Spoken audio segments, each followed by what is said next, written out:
Inspired by a suggestion by an award-winning author and speaker, Tara Alumni, I had asked today in my Instagram if my readers would like to hear my next podcast on a certain theme and requested them to vote for either pain or hard work or love. And the winner of this poll was pain.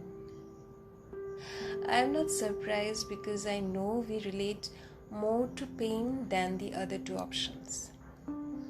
Pain has been an inseparable partner of our lives, regardless we want it or not. I wonder if there would be any single person in this world who could say that he or she had never come across pain and doesn't know how it feels. Pain is inevitable in life. We know it in practice. However, suffering from that pain could be a choice. Agree? Well, I know it's not easy to agree because to avoid the suffering requires skills.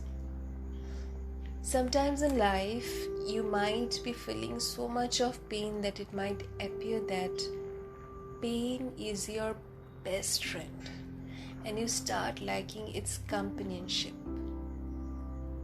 In a September day, 2017, I came across this side of the pain, which is enticing but is an absolute harm in disguise.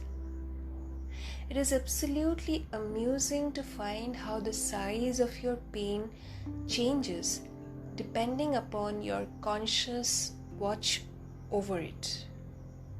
But most of the time, we are not so alert and we embrace this foe as a friend in disguise.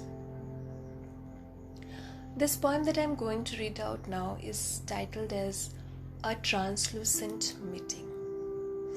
There is a mini story in this poem which revolves around 4 characters. One is myself, which I address as I in the poem. The second is Miss Poetry, which is the personification of my poem. The third is Miss Pain, the personification of pain itself. And the fourth character is an unknown someone. Now that I have explained to you the characters, you will be able to relate to the story in the poem. I am sure this will show you how you have already been knowingly or unknowingly dealing with certain pains of your life that you can't really get rid of. You know it, yet it's semi-transparent. A translucent meeting. I was in the kitchen when Kobita, Miss Poetry, came running and gasping. I rushed out and she was pouring it all out in no time. You know whom I met on my way to your place today? I perplexed and worried. Who? She continued. I was walking down the hill, through the bushes, on the paves, and by the river like every day. When today, by the bushes I walked, she came just behind me, weeping and murmuring louder than any other day. I looked back at her, and she made eye contact. Instantly, I could feel my teary eyes. She came by my side and walked along. I asked her name and she said, "My name is Pain." She then was unstoppable with the saga of her life. I walked miles with her beyond your place and I was in oblivion. She was about to hold my hands when someone whispered to my ears, "Don't lend your ears to her. She will settle in you." I looked left to see and saw none.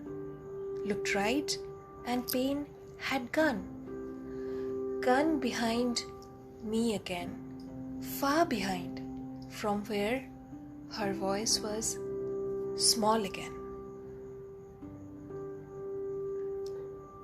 Thank you, Tara, and thank you to the voters who voted for this theme. This is one of my very favorite poems, and I find it indeed translucent. I wish I may deal with pain like this by God's grace every time it tries to settle in me, and same do I wish for you. Thank you very much.